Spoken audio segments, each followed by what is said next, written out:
Hello and welcome to another episode of Thoughts Shared Souls Bared. My name is Katie. And I'm Jill. And this is our little theater podcast we like to talk about. We're coming to you every Monday. But speaking of, because Jill's going to be unavailable next week, we're recording 2 episodes this week. So we'll give you all the news this week. And then when we record next week's episode, you're not getting any news. Sorry about it, but just going to be the way it is. It's fine. But yeah, so what we plan on doing at least, because, we can go off the rails, is talking about what's going on with Broadway and the theater industry in general. Well, I feel like the first thing we should say is that Dr. Anthony Fauci said that he predicts theater to come back essentially by fall 2021. Like, that's when it'll be essentially safe to come back. And I mean, that's obviously later than any of us would want, but as long as it's keeping everyone healthy. I feel like that's what everyone has anticipated, though. Yeah, I mean, I tried to be as optimistic that it would come back by the spring, but it's just not looking like that's what's actually going to happen. Yeah. Fall. We're technically just skipping the entire 2020-2021 season. We're just going to have a 21-22 season. And you know what? If that's what it has to be, that's what it has to be. It is what it is. And as long as everyone remains healthy and safe, I'm not mad as long as it can come back safely. Yeah. I wonder, my question is, I wonder if Off-Broadway will return before Broadway does. Because those are smaller theaters. Because they don't have like the same, right, like the theaters are smaller. A lot of Off-Broadway ones aren't really equity run productions. Some of them are, but not all of them are. So I feel like the ones that aren't equity run productions, those will definitely open before. Yeah. I mean, I don't know what percentage are and what aren't, but I know that like the big off-Broadway houses kind of like have to be, I think. So like the Public, I think Atlantic Theater, whatever roundabout their off-Broadway second stage. I think the big off-Broadway houses are equity. Those usually are, yeah. But I mean, I'm thinking like the smaller, the off-Broadway. When do we think? Yeah. When do we think Sleep No More is coming back? I've always wanted to go to Sleep No More. That's a good question, actually. I haven't even thought about it. I haven't thought about Sleep No More in a long time. I think it's like not something that comes up often for me. Really? I think about it all the time because I've always wanted to do it, but I've always been like, I don't want to spend $100. It's like $100 to do it. But you also get, the weird thing about Sleep No More is you get a mask. Like, everyone's in a mask. As just like part of the show, you were given a mask to differentiate between the actors and the audience, because it's what do they call it? Like a promenade show, I think is technically what it's called. I think that's what it's called. It's an immersive show, but you also, it's not like you're seated for it. You're moving throughout it. You're like walking through it. It's like the episode. There's an episode. I'm always gonna reference Gossip Girl about it. There is, and I'm always going to reference SVU as well when it comes to like anything theater. But there's an SVU episode. It's one of my favorite episodes because it's got Jen Prosky, and I think she's so cute. But it's like, there's like an immersive promenade theater production of like Dante's Inferno. It's like really weird, crazy, but if you know what episode I'm talking about, it's a good episode. I watch it a lot because it makes me, I shouldn't say it makes me happy, like stuff like that sounds terrible when I say that, but like I enjoy rewatching it because it's a good episode. So it has to do with theater, and so Right. That's anything that references theater in any other media that references theater, always kind of like, it's like a wink. It's like, thanks for doing that. And I love an episode of SVU where Danny Pino saves someone. I love it. Is Danny Pino the guy that's going to be in? Is he the one that's going to be in the Dear Evan Hansen movie? Mm-hmm. He's going to be the Murphy dad, or the Murphy stepdad, I should say. Mm-hmm. Yeah, I'm actually really excited about that. I just love Danny Pino though, so I'm excited about anything that he does. I feel like most of the news is just surrounding like reopening. Yeah.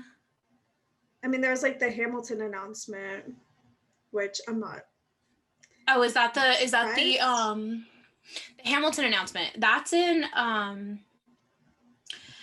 that's done by Page Six. And so it's like, do we trust? Here's the thing. Page Six is very gossipy. It's been spread throughout the entire community. The thing is, Page Six is very gossipy, but I also don't think they're wrong. My experience with Page Six, I don't have much experience, and this is truly going off of like two things that I've seen and been like, yep, that's true. That did happen. Page Six, they're gossipy, but they're not wrong. But they're gossipy from the truth. Like, yeah, they're just like saying things that probably shouldn't be said. Facts. Yeah, they're just like, oh, it's like nothing's been officially announced. These are things that are happening. So you kind of like get the leakage through Page Six. But so what they said. Yeah. Was that Hamilton could be the first show to reopen on Broadway. And that is because of how much money it has made in the past 5 years. And I'm betting that that's true. But my question is like, what about shows that recouped a long time ago, like Wicked? Like and Phantom and like Andrew Lloyd Webber, I don't doubt, could just like say, yeah, Phantom can open whenever Hamilton opens. Right, like he could fully bring Phantom back with his money alone. Like even if they I don't doubt he would. I don't either. I'm positive he will. I mean, do we think that, the same thing couldn't happen for Wicked though? Like Stephen Schwartz could probably do the same with the amount of money that he probably has. Probably. And the fact that like it's not just, but the thing is, it's also not just the composers, it's all the producers that surround it. So with Phantom, it's like, well, will Cameron Mackintosh allow that? Most likely. I mean it's like saying Mackintosh producers on Broadway are hit or miss for me. Like I have the few that I like and the few that I wholeheartedly think that they're good people. And then there's the majority that I'm like, My whole thing is like, there was the whole Cameron Mackintosh, Andrew Lloyd Webber drama that's been happening all summer in the West End about that production of Phantom. Yeah. And so what that means for Broadway's Phantom, don't know. Right. Because Cameron Mackintosh also produces American theater. I mean, it's always shows that have transferred from London here. Right. But yeah, I mean, I've never been in the Majestic, so I don't know how like social distance friendly it is. But I think that like for like Wicked, like the Gershwin, you can social distance in the Gershwin easily. Like in the lobby or in the just overall audience? In the seating and in the lobby, because the Gershwin's big. I would say the same for the Broadway. Have you been in the Broadway? I haven't been in the Broadway because I wanted to see King Kong, and then that never happened. I've been in there. That was the first Broadway theater I ever went into, because it's where I saw Cinderella. It's where I saw Miss Saigon. It's where I saw King Kong. I'm so jealous. Well, I saw Cinderella. I didn't see Laura Osnes in it. You've seen all the shows that I wanted to see, but still, I didn't get to see Laura Osnes in it. Top 5. Cinderella, it was good. Like top 10 favorite musicals for me. I love Cinderella. Yeah. Who did you see as Cinderella? Or who did you see as Ella? I had an understudy. So Laura Osnes had taken the week off.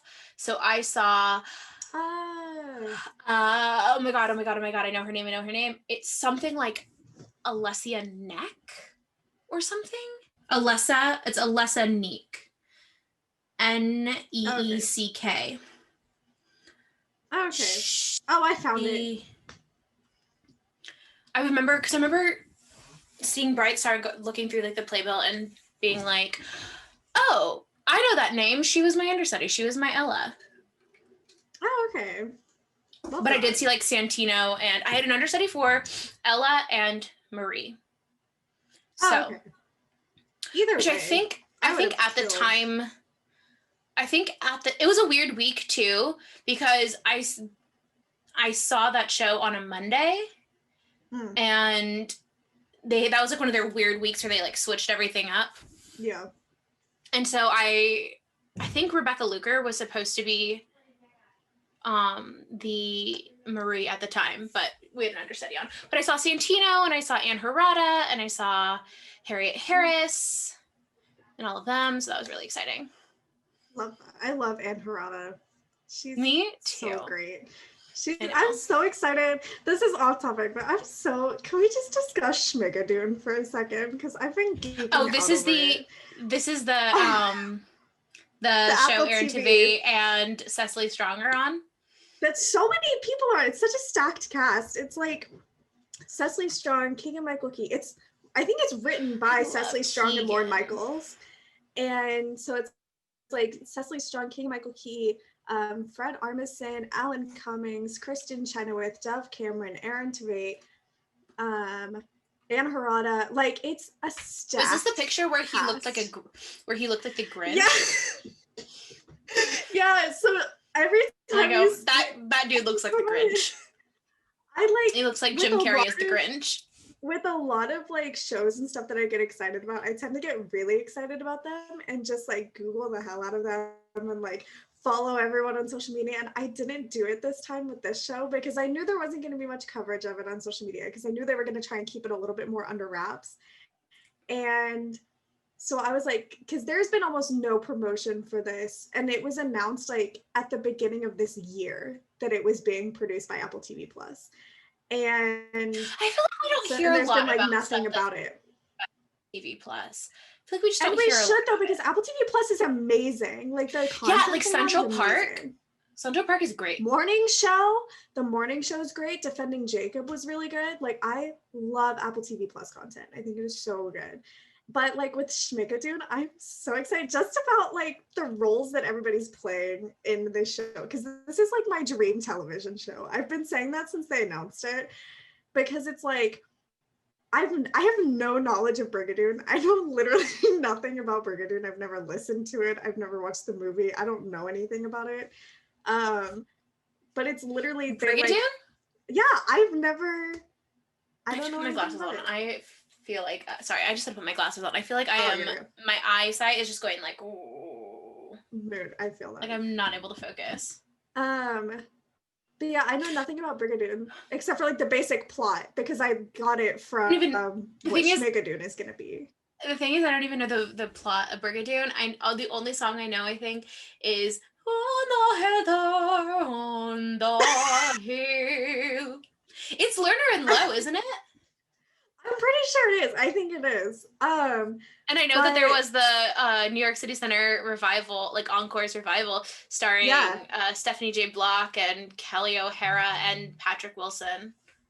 Yeah, like Patrick Wilson needs to do more shows. Patrick Wilson needs to do more music. He was like, I'm gonna go do a bunch of Broadway at the beginning. He may have been nominated for a Tony for The Full Monty. I'm not sure. I can't remember. Like, judge me on that. And then he's like, now I'm just gonna be in like every horror movie ever. So, I mean, make that bank. Literally. Secure that bag.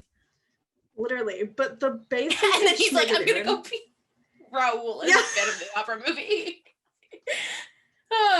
Never forget. Oh, Patrick Wilson. I do love Patrick Wilson. Me too. But the general plot of Brigadoon and Schmigadoon is like a revamped version. But so Brigadoon obviously takes place in a different time period than this new one does. But Schmigadoon is like Cecily Strong and Keegan Michael Key are like transported into this world of like everyone acts like they're in a 1940s musical, which Katie knows that's like my era. It's like my dream era Golden for age. musicals. Let's Yeah, go golden because they're all like, age. we're a musical. And so like I love it. And so they're like transported into this world where everyone thinks they're in a 1940s musical. Fred Armisen is essentially a cult leader from what I've seen, which perfect. I'm obsessed. Story checks out. Story checks yeah, out. Alan I don't doubt Cummings- he already is. I am a part of his cult if he is a cult leader because I love Fred Armisen. Alan Cummings is like the mayor, I think. I think Kristen Chenoweth plays his wife, if I'm not mistaken. Fred Armisen's Anne Harada, no, Kristen Chenoweth, I think, plays Alan Cummings' wife. Oh, that's cute. That's like a throwback to I'm the pretty 2015 Tonys. Yeah, like I'm pretty sure that that's who she plays. And then I Is she think gonna Anne dress up? Harada... Is she gonna dress up like E.T. again? Oh no.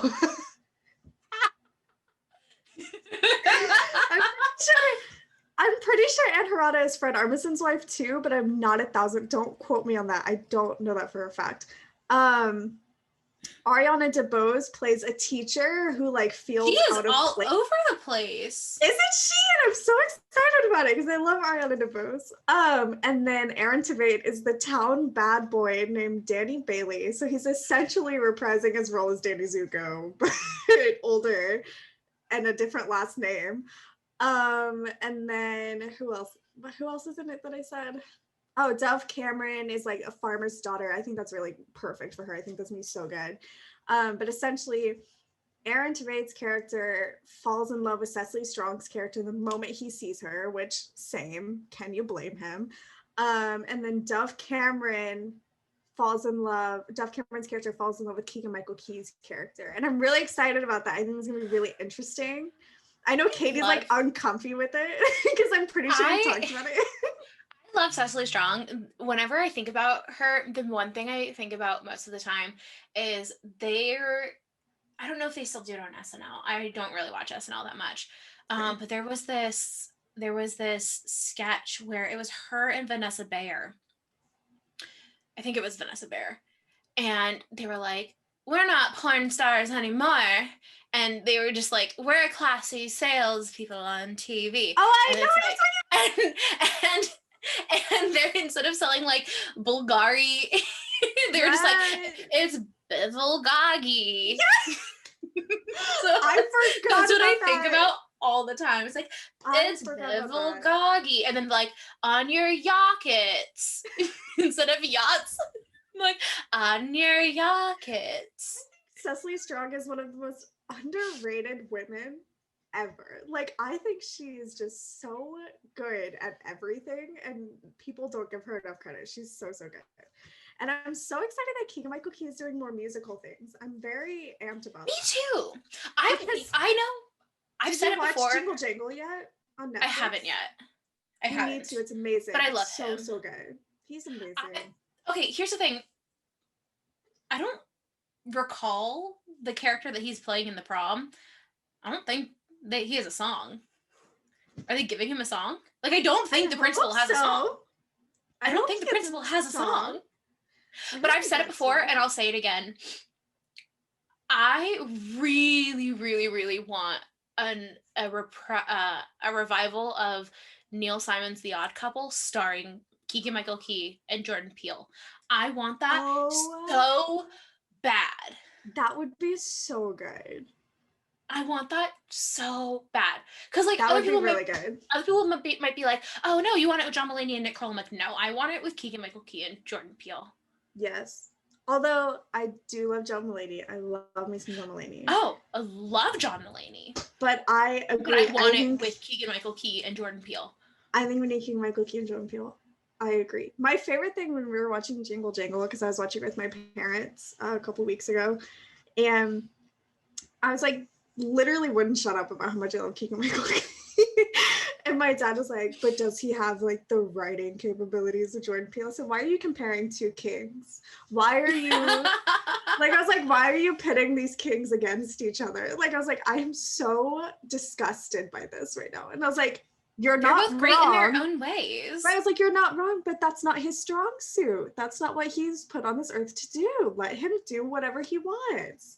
I know. I love that Keegan-Michael Key is like a professionally trained actor, and he's like, I'm gonna go do some comedy for a bit, right? Like, and then a couple years ago, he's like, I'm gonna do Hamlet at the Public with Oscar Isaac. Like, that's what we're gonna do.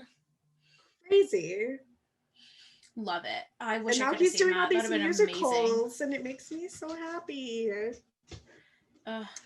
But anyways, I'm very excited about Schmigadoon, and I brought it up because they wrapped this week, and I literally was Snapchatting all my friends, and I was like, no offense at Apple TV Plus, just go on and release it. I know you guys just wrapped, but I would really like the content because I'm so excited about it. And I'm trying not to get too excited to get my hopes up, but I know it's going to be good because it's been proven to me that Apple TV can hold its own against other streaming services. So like, I know it's going to be good, but at the same time, I'm like afraid of getting my hopes up.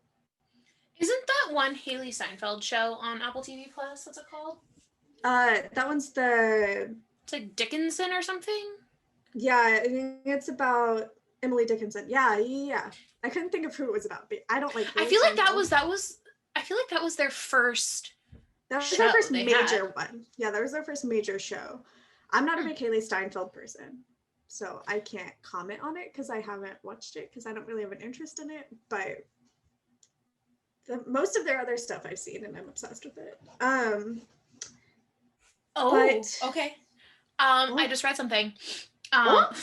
It's not old news, but it does have to do with something that we were talking about last week, and it's about the complete, total, disgusting placement of Broadway theaters in the movie The Prom. And please discuss it more. From page 6, it says, Ryan Murphy spent 6 months building Broadway set for The Prom. The Hollywood Power Player said that he applied for permits to shut down 8 blocks around Times Square for 3 nights. We were promptly denied, he said during a charity preview of the Netflix film. We found a 4-acre abandoned lot in downtown LA, and we went to Broadway, and we measured the curbs and the length of the curb to the street, and how many bulbs are on the marquee. But you didn't even use the marquees. You didn't even use like the Broadway marquees. What? Ryan Murphy is a mystery to me. I don't understand him. Like, I love so much of his work. I really do. But then it's like, I think about the things that he does and the choices that he makes, and I'm just like, for what? Everything he's done has good parts to it, has interesting parts to it. And there's also this like, what the hell side of it. Yes. My favorite thing on the planet. I don't know if I'll ever understand. My favorite thing on planet is I've talked to so many people that like love Ryan Murphy's work, but also are very critical of it. So like most of my friends were all that way with his stuff. And a lot of my friends have the same opinion as I do. And like, we'll watch it and we're like, but this feels so problematic in every way. Like we love watching all this stuff, but like pretty much everything he's put out feels problematic. Okay, so here's what I think. These are dirty glasses. That's the first thing I think. The second thing is I think Ryan Murphy started producing work that like in the early 2000s. And in the early 2000s, people were very unsensitive to other people's points of view, life, religion, styles, culture, etc.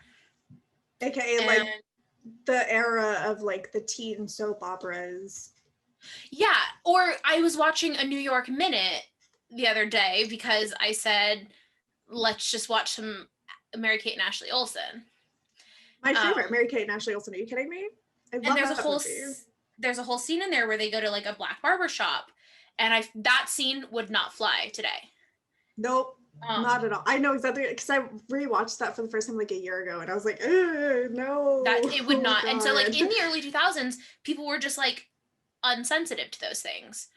I mean, even when he was doing Glee, though, which, truth be told, Glee should have been more. I think Glee was very self-aware for what it was, but I also feel like it should have been a little bit more politically in correct. tune. Yeah, and in tune with what it should have been. The weird thing about Glee is it was completely.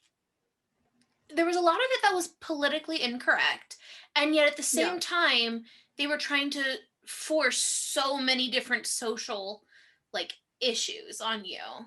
It was there's a lot of people who argue, oh, Glee was a satire, and I'm like, I don't think it was supposed to be a satire. I think that it was what it was, and it was unapologetic about it, which is fine. I mean, a lot of stuff is like that, but it's like when you're dealing with the topics that they dealt with in that show, it should have been more politically correct than it was. That's not life. But I feel like if you're portraying it in media, then that's a whole other story. But I'm saying like in media, right, when you're trying to like preach acceptance and love and tolerance through these things, that's what you need to do, and it didn't. And you're and you're still being completely insensitive to other topics. Exactly. Right. It's weird. It's a weird like dichotomy, Glee is. I always laugh because like I rewatched Glee for the first time since the last episode aired. I rewatched it for the first time last winter, and ooh, girl, you did. What a trip I went on. I could not. What a trip I went on. I bet. I'm sure you did. So I watched the first season of Glee and I was like, this is amazing. I love this. Yes. The second season, the first episode, I think in my head I had built it up so much that I'm like, this is going to be great. This is going to be so good. I think I was like disappointed by season 2, episode 1, but I kept watching it and then it kept getting progressively worse. And then, and I'm like, I probably shouldn't watch this anymore. Like in my head, I was already like, I was watching it already because then they started doing episodes that were fully dedicated to one artist or one thing. And I was I wasn't about that. Right. But it was when Corey Monteith died where I'm like, nope, can't watch it anymore. This is officially when I am saying goodbye to the show. I watched it from the very beginning. I mean, I was a lot younger than realistically I probably should have been watching the show. Probably. But it was my whole family watched it pretty much. Like you have a bunch of older sisters, so right, and so like my dad watched it with us. Like my dad enjoyed it more than he lets on that he did, and we all watched it together when it came on, and it was like I don't know. I kind of always associated it with my childhood in a way, and so I never really thought about what this show did until last year when I rewatched it. And I remember I watched the entire show beginning to end. I wasn't as crazy about it the end of season 4, 5, and 6. But I'm gonna say were there 6 or 7? 6, I believe. 6, 7, maybe I didn't watch the last season. I truly don't know how many seasons there are. I honestly can't remember. But I have an unpopular opinion, and I'm going to say it right now because I already went through enough last week with my unpopular, controversial opinion. So I'm just going to go on and say it because I don't care anymore. I didn't hate like the Rachel in New York arc. I enjoyed watching it because it's not like I love Rachel Berry. Don't think that for a second. Rachel Berry is a psychopath, but I thoroughly, like, I think I've always lived vicariously through her New York arc in season 4. And I think it just, like, it's a comforting thing to watch. Cause like, I'll watch almost anything that takes place in New York and like in the theater scene or whatever. And so I loved watching like her dance classes and like all that. I always thought that was like fun to watch. I didn't really think of it critically. I just kind of enjoyed watching it. And in my rewatch last year, I was even like, this is so much fun for me to watch. So, yeah, because you're so far removed from it. Right. And so it's like, I just enjoy watching it. So there's my controversial opinion of this episode, because apparently I keep sparking controversy. So I don't know that part of Glee, so yeah. I on it. So I also loved her wardrobe that season, so that was also part of it. there's a person I work with who he grew up in Burbank, and he is convinced that Glee is based off of his show choir, because he was very into show choir. I feel like everyone that has ever done show choir feels that way, because I've had friends that have said it. But here's the thing. Because it was Burbank, and just like where it was, at one point he said that MTV came to his school and they were filming like the real version of Glee kind of deal, and they had like pulled him out because he was essentially Mike, because he was like the Asian the boy, token Asian dancer, who didn't really sing that much, but was really good at dancing. And then he said that one time he was held after class for something, and he like looked around, he was like, yeah, that person, yep, and he was like matching it up to the characters on TV. He's like, yeah, they but because of his personality, he wasn't asked to like stay as part of it, because he was just like, I catch your drift, I understand what you're doing, or something like that. And like, oh, that's funny. I believe it, because he has told me so many stories about like his show choir experience, and I'm like, yeah, I don't doubt that somebody saw your show choir. I mean, it's Burbank, for God's sake. Right. So it's always so funny to me, because it's like Glee takes place in Lima, Ohio, and I'm from not far from Lima, Ohio. Like it's a couple hours of a drive. Like it's really not that far from me. So it's like my knowledge of Ohio and like what I know of like the schools there. It's always so funny thinking about Glee, because I'm like, honestly, it's just the audacity of the people that made Glee. Why? Explain. As somebody who grew up, okay, here, let me state this, for example. We'll come back to the audacity. Watching a show like Glee, watching a show like any television show ever that has a high school in it, or any sort of school in it, I always thought that indoor schools were fake. I thought that they existed because they needed to be on set. So I didn't think they existed. My entire life, I've gone to schools where you open your classroom door and you are outside. You are just outside. So if you think of the movie Easy A, it's funny. If you think of the movie Easy A, that's what I know. Yeah. Like their high school, they go to Ojai High School. Right. That's the kind of like environment I understand, I grasp. So the idea, so I remember specifically it being like That's So Raven and Full House, no, maybe not Full, That's So Raven and Boy Meets World. Every time they were like in a school, I was that only, because I understood television more than I understood. And like Saved by the Bell. And like Saved by the Bell. Because Saved by the Bell even takes place in California, and they didn't have like outdoor school areas. Yeah, that's wild. Every single high school in Southern California, I think, probably not every single one. Most of them are like outdoor high schools. Is like Southern California. Yeah. I never watched it. Because like that's what I knew of California schools. Oh, Katie! Oh my God, you just ruined my soul. I've seen like 2 episodes. Like Saved by the Bell. Is one of those episodes the episode where Jesse gets addicted to caffeine pills? I couldn't tell you what I watched. I couldn't tell you. I feel like everyone has seen at least that episode. Maybe I haven't even seen an episode, but I've seen enough clips. Oh, that's fair. That's a good. To just like because like grasp. what I knew of like California schools, because like Hannah, Montana was technically an outdoor high school, but it was still on set. So like you could tell like their lunch area where they ate outside, it was like turf. Like they were like on set and it was like fake grass. I don't remember. Go back and watch like the first few episodes of Hannah Montana.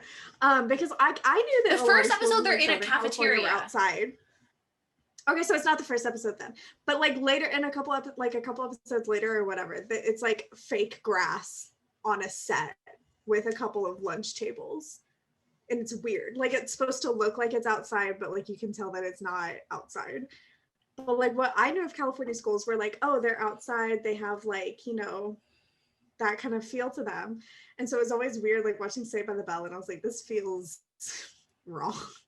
It's like Bayside is in Southern California, and it's like supposed to be like the token public school of Southern California, and it's like all indoors, and it's like weird. That never made sense to me. But with McKinley High, yeah, what's with the audacity? Back to the audacity.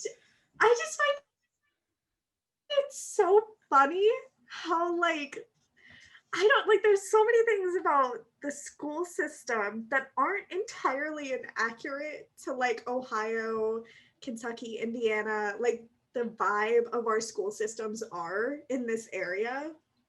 Because like I don't even know how to describe this, because having gone through Kentucky public schools, I was taught a lot of things incorrectly. And it's mostly because a lot of teachers and like higher ups in the school system were like stupid and lazy and just like didn't want to teach us anything. I think my junior year of high school, was the last time I took a history class in high school. It was junior year. I did maybe 3 assignments for that class the entire year, because it was the year that my teacher was retiring. So he just decided, let's watch movies every day. Oh my God, my junior year. We had 1 test the entire year, and then like 3 assignments, and they were like worksheets from our textbook. And everyone was like, how am I failing this class? I was like, I don't know. I have 110 in this class. What are you doing? Like our assignments were like, oh, let's watch Air Force One and then write this like 1-page reflection paper on Air Force One. And I was like, okay, let me write about Harrison Ford in a whole page. Like, how are you guys failing this class? Harrison Ford. Literally, I was like, Harrison Ford would make the best president in real life because because he knows how to fly and land a plane as it's crashing. And like there was one time, freshman year of high school, we were all like they changed the curriculum, and freshman year was all like my freshman year was the first time they did this, and it was like law and whatnot, like a law and ethics type of social studies history lesson.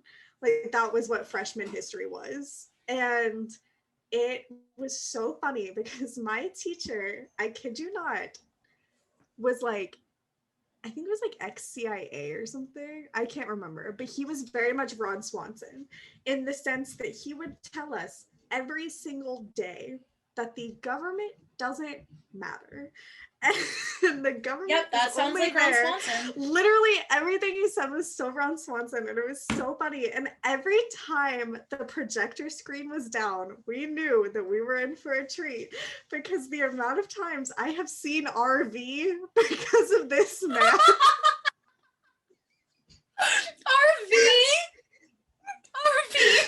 And it was so funny. With Robin Williams, yes! And Cheryl Hyde and JoJo. And JoJo and Josh Hutcherson.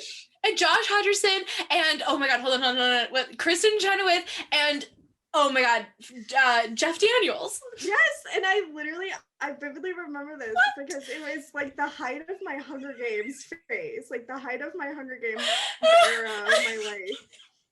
And my best friend was obsessed with Josh Hutcherson. Like, I was always a Liam Hemsworth fan, and she was a Josh Hutcherson fan. So, like, we would walk in the classroom, the projector screen would be down, and she would just go, yes! Watching RV. Oh my god.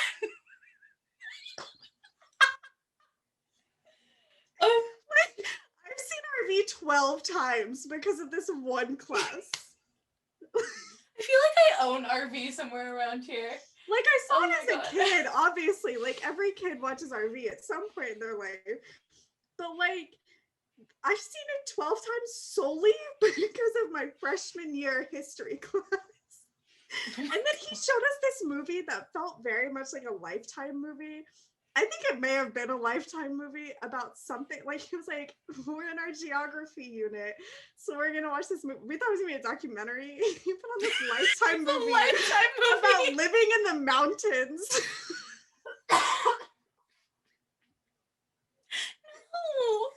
Like, oh we my walked God. in and he had the projector screen down and we were like, yes, another RV day. And then, like, he starts talking about geography and we were like, why is the projector screen down?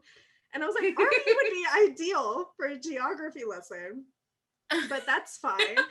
And then he goes, we're gonna watch this movie. And it was like this Lifetime movie about a murder in the mountains or something. Like, he showed freshman high schoolers this movie that was not geographical at all.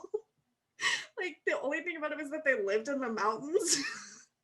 When I was in either 7th or 8th grade, I can't remember what, we watched, it was either in my, for whatever reason, in 7th and 8th grade, we had both English class and literature class. Like, they were two separate classes. And then one teacher taught English for 7th grade and literature for 8th grade. And the other one did the opposite. So I can't tell you. I know the teacher's class that I was in, but I don't remember what grade or what class. Anyway, we watched a Dateline episode in it.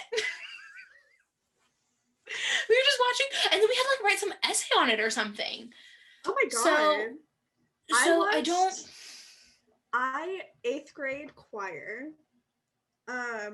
We did, so after our like recitals for the semester, because we had like one recital a semester, after our like recital in the spring semester, we were like, oh, my teacher was like, oh, like, we don't have anything to work on for the next couple weeks, so we're just gonna watch musicals.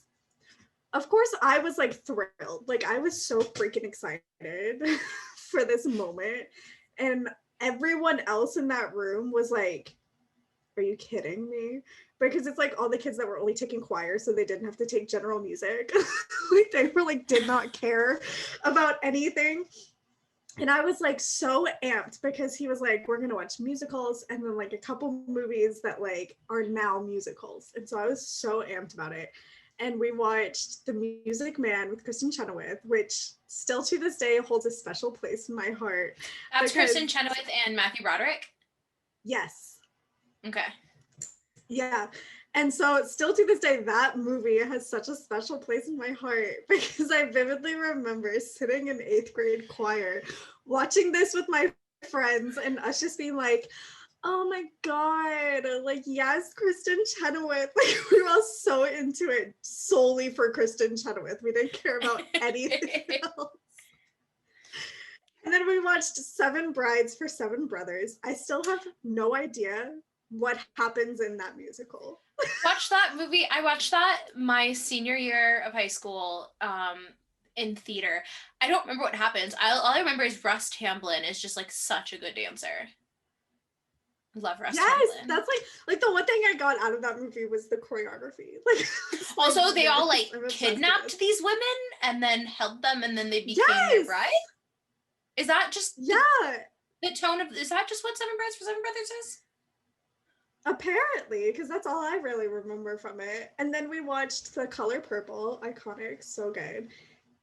And we watched something else. I can't remember, but we watched like 7 different musical movies. There was a dream come true for me. On the Town, that was one of them. He got in trouble for showing us that one. Why? Because there's some themes in that movie that are not okay. But Seven Brides for Seven Brothers.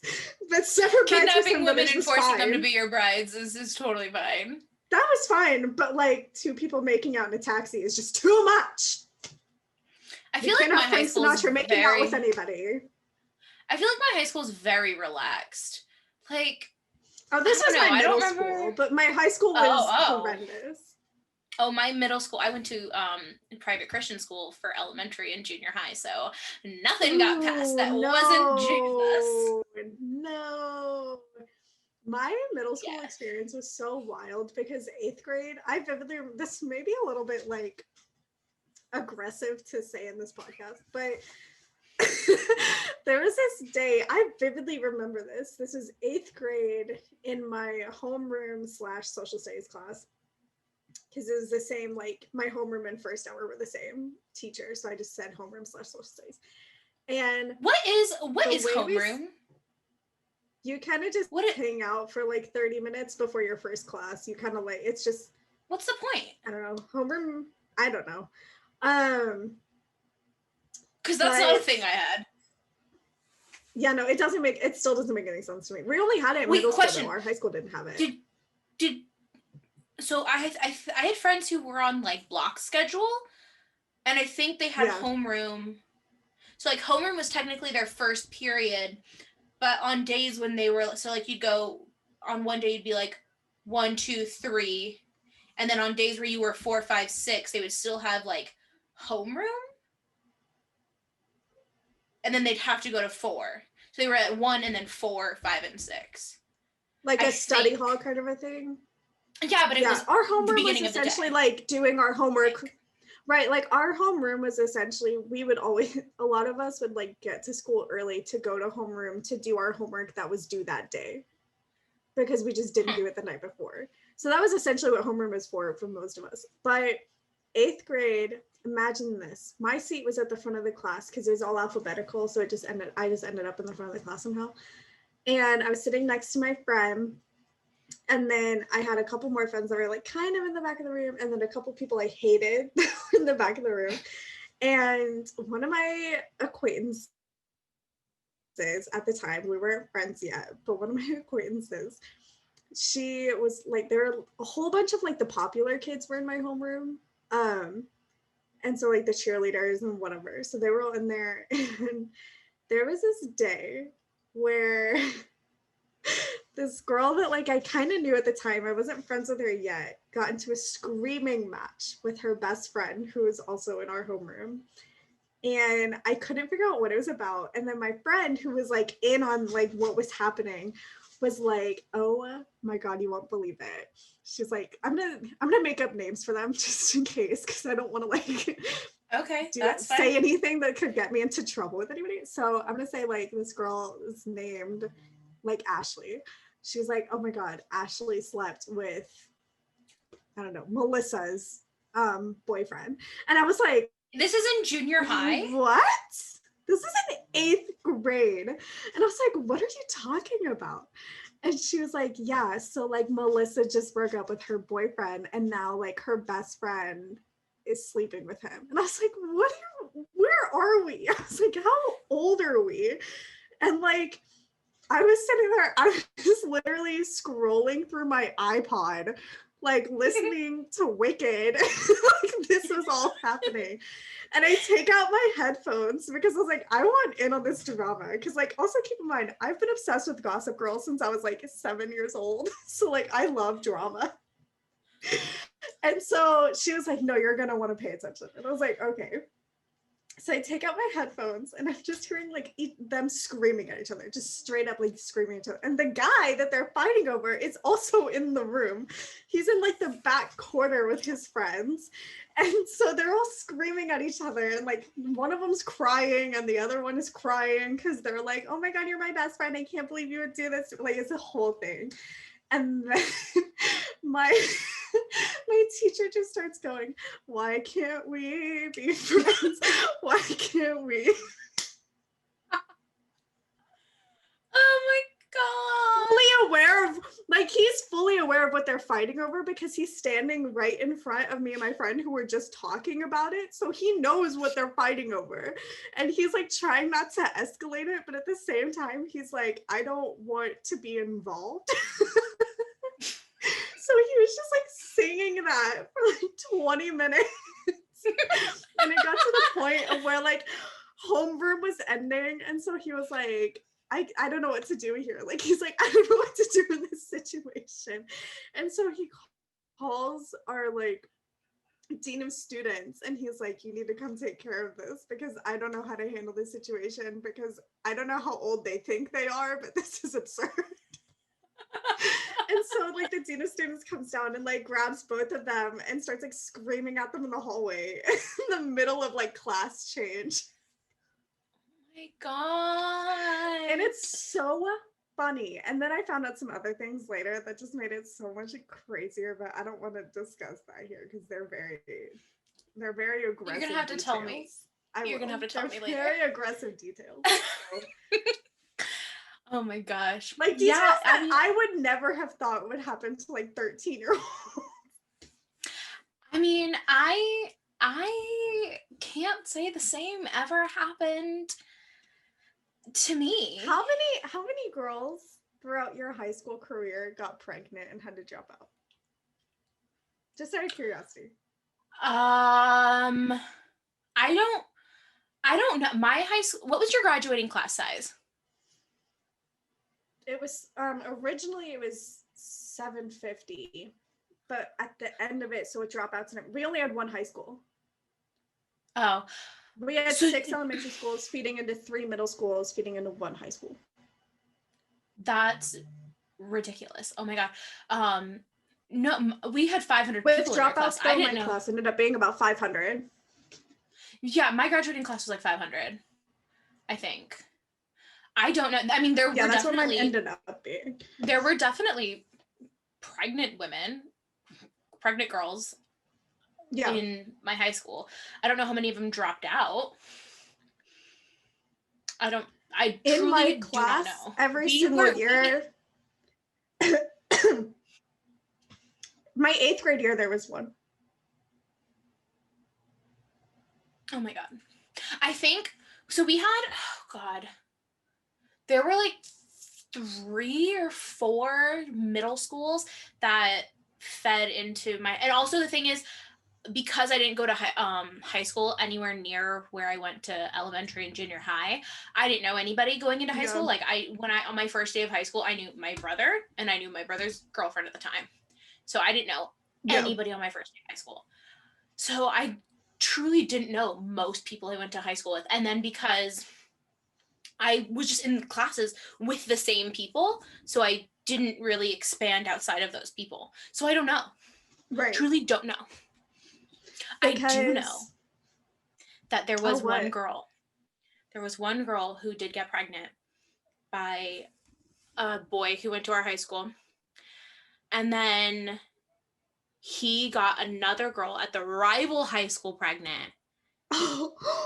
Wow. That was just a rumor I heard. What? And I could be just like, I could just be spouting a rumor I heard. And so that's interesting. That was a weird thing that happened. My freshman year, there were 10 girls. Sophomore year, there was between 8 and 12. I can't remember exactly how many.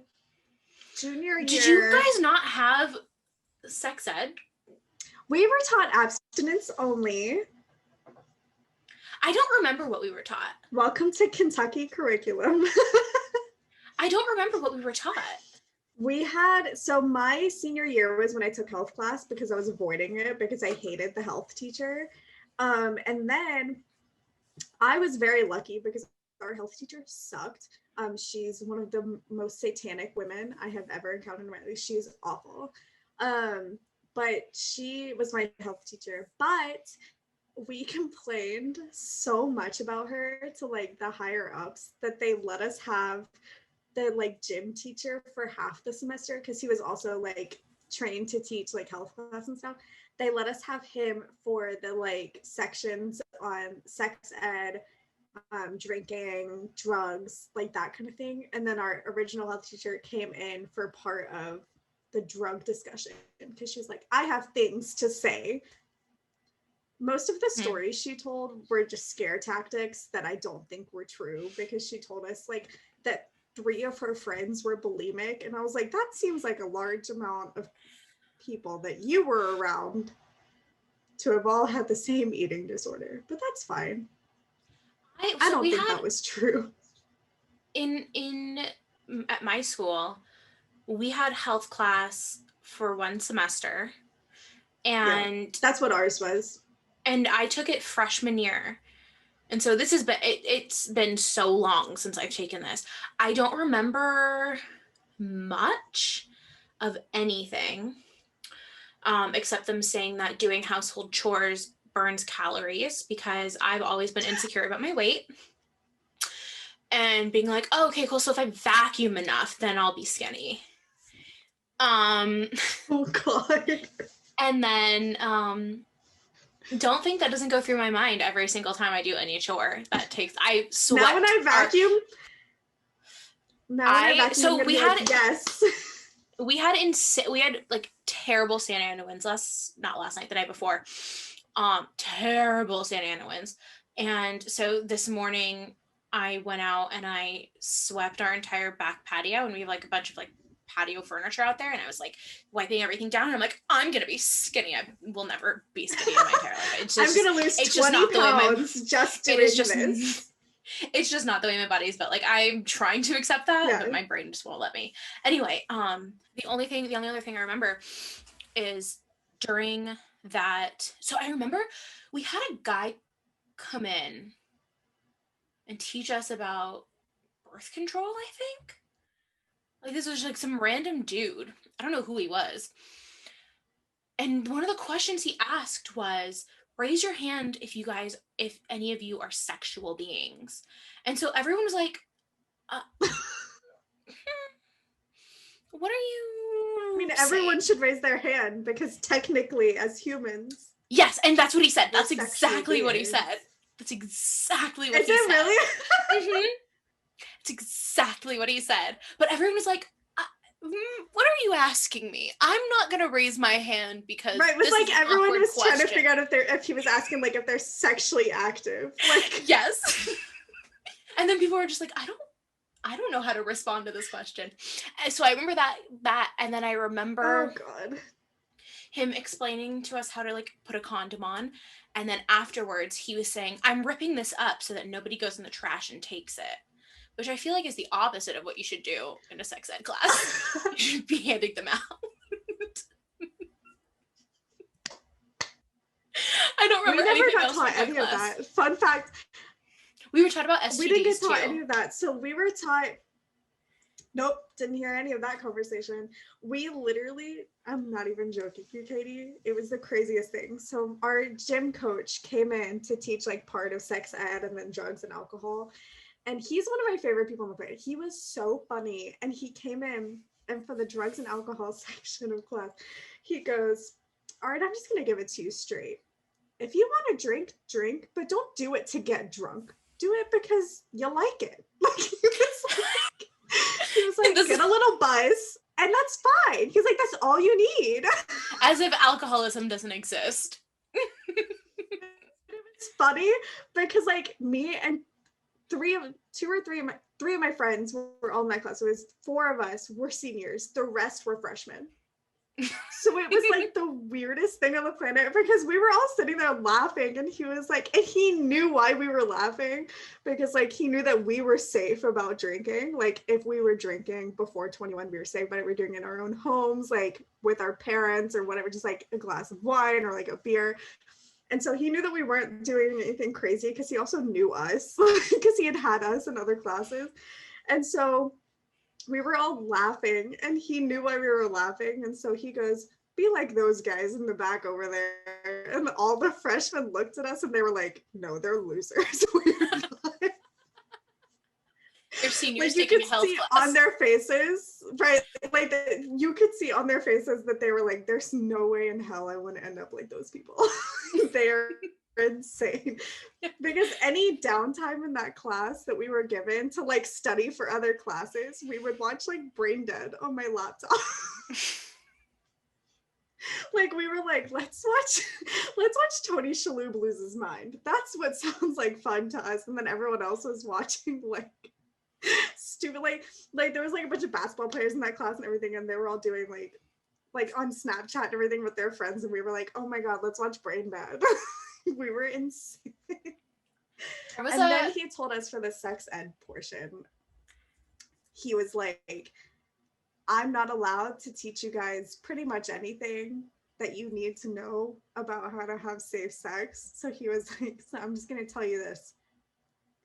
Just have safe sex. He was like, I can get in trouble for saying this. Like he could get in trouble for even saying that to us.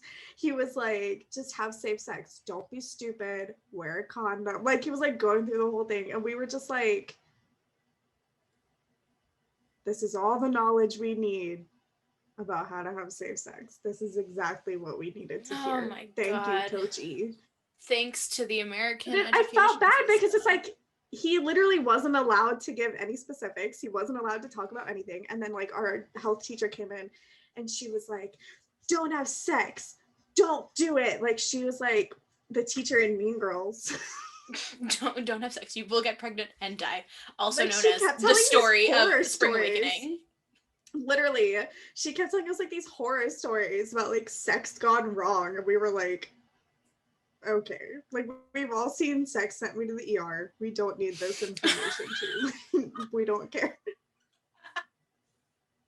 Oh my God. Do you ever just like scroll through YouTube and watch clips from that show? Like not once in my life. You should. I recommend it because it is so funny. I used to watch I Didn't Know I Was Pregnant. I watched those clips.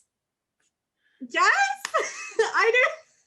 Because I love watching them and being like, literally, you're so stupid. None of this is true.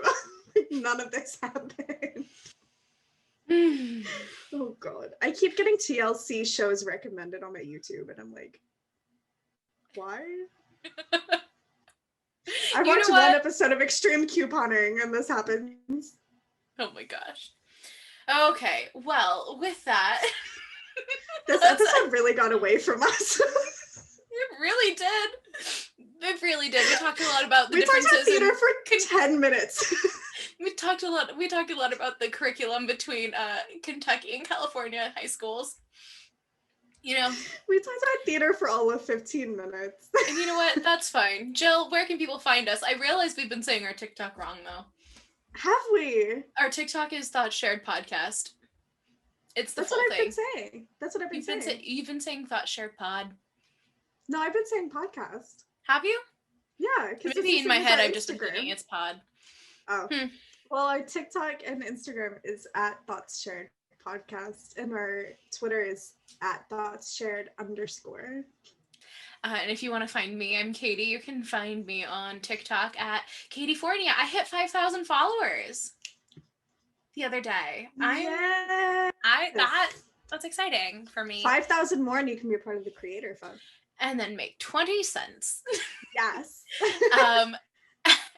And then on Instagram, I'm at Complete Katie. On everything, I am at It's Jill Hayes. So if you want to follow us there, do so. Please. Right. Goodbye.